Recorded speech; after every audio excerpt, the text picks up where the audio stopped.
후보가 자본시장 공약을 발표했잖아요. 그래서 여러 가지 공약, 집중투표제라거나 상법 개정 즉시 재추진이라거나 이런 것들 많이 발표를 하셨는데 주식시장에서 가장 주목하는 공약은 어떤 걸까요?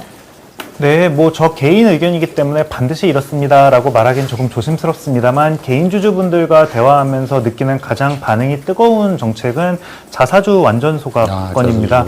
아무래도 그동안 한국은 자기 주식을 매입을 한 상태로 소각을 안 하시고 그대로 가지고 계시다가 필요시에 그것을 다시 되살리는 경우에서 워낙 많이 당하시다 보니 아 이거는 주주환원이 끝난 게 아닌데 라고 우려하고 계시던 주주분들이 많으셨고요.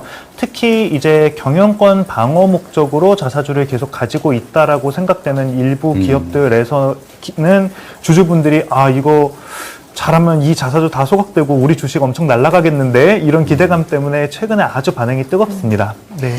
우리 그 이재명 후보님 공약 중에서 자사주는 원칙적으로 소각해서 네. 주주 이익으로 환원될 수 있게 제도화하겠다 이제 이런 공약이 있었는데 그게 정말 제가 느낄 때도 굉장히 반응이 정말 좋은 공약입니다.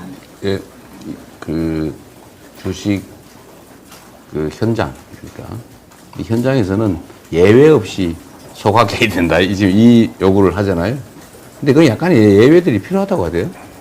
뭐 기간이라거나 뭐 사유라거나 이런 것들에 대해서 조금 정밀하게 입법을 하면 좋을 것 그 같습니다. 예외 사항을 뭐 시행령에서 조금 어떤 경우로 좀 제한해서 네. 어쨌든 그 탈법 수단으로 그러니까 그것도 지배권 남용인데 회사의 돈으로 모든 주주의 돈으로 자사주를 산 다음에 그걸 소수의 그 처분 지배권이 있는 소수 지배주주의 사적 이익을 위해서 쓴다는 거잖아요. 가지고 있다가 뭐 백기사한테 판다든지 뭐 그런 것도 한다고 그러대요. 그래서 그런 것들을 못하게 해서 맞습니다. 구체적인 방법은 사실은 이제 논의를 해가지고 세밀하게 정해놓을 필요는 있죠. 네. 지금 논의되고 있는 아이디어는 다양하게 있고 이제 몇 년이 지나면 자동 소각되게 한다거나 이제 이런 아이디어들이 많이 있는데요. 가장 부작용을 최소화할 수 있는 방안으로 추진을 잘하면 좋을 것 같습니다. 가능하면 빨리 만들어서 합시다. 네.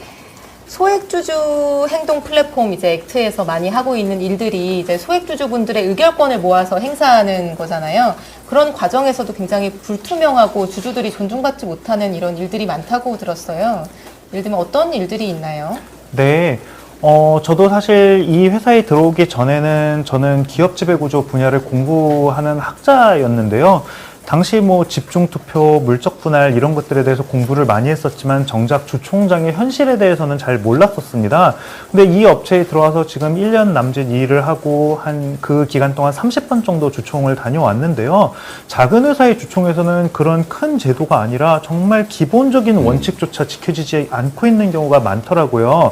예를 들면 분명히 소액주주들이 더 많은 표를 모아가서 주총 현장에서 이겼는데 다음날 회사가 자기 마음대로 그 법안은 그 안건은 통과가 안 됐어라고 등기를 한다든지 아니면 소액주주들이 모아온 의결권을 갑자기 사측 인원으로 생각되시는 분이 들고 도망을 간다든지 이런 21세기에 있을 수 물리적 방해 행위래요? 네, 이런 일들이 한국 상장사에서 일어나고 있는 것을 보고 큰 제도 개선도 당연히 있어야겠지만 일단 주총 현장에서의 이런 거를 막기 위한 여러 가지 조치들의 입법이 필요하겠구나라는 생각도 하게 되어서 저도 많이 배우고 일하고 있습니다. 근데 그게 참 황당무계한 일인데요.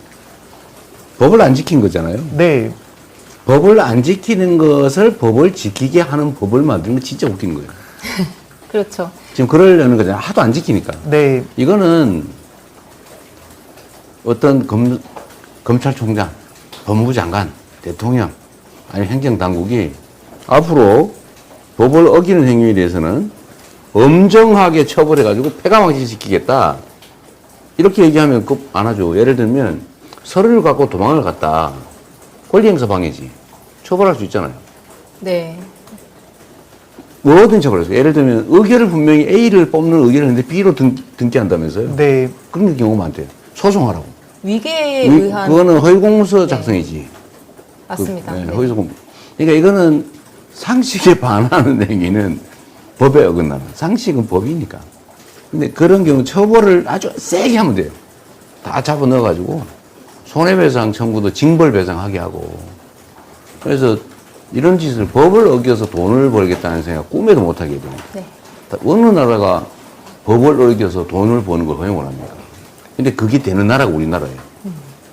사기를 뭐 예를 들면 100억 원어치를 치면 가 조금만 살고 나오면 나머지는 돈이 남아. 변호사비 쓰고. 그러니까 죄를 지어요. 이거 말이 안 되잖아, 이게. 말이 안 아예 되죠. 꿈을 꿀 수 없게. 그러니까 법을 어겨서는 돈을 벌 수 없게. 돈을 벌더라도 나중에 다 그 이상을 뱉어내게. 이렇게 해야 이게 정상적인 사회가 되죠. 그래서 우리나라는 이런 소위 화이트 칼라 범죄, 이 재산 범죄, 이걸 크게 저지를수록 많이 남아요. 그럼 덜 살아.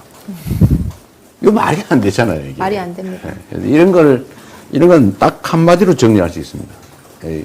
앞으로는 법률을 어기는 경우에는 엄정한 제재를 받는다. 범죄 행위를 통해서 수익을 유지할 수 없다. 이재명 정부가 들어서면 그렇게 됩니다.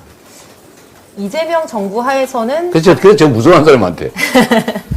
아니 불법 행위를 근절하는데 그 그게 나쁜 사람들이 주로 저를 무서워해요. 그렇죠. 좋은 사람들은 무서워할 이유가 무서워할 없죠. 이유가 없잖아요. 네, 맞습니다.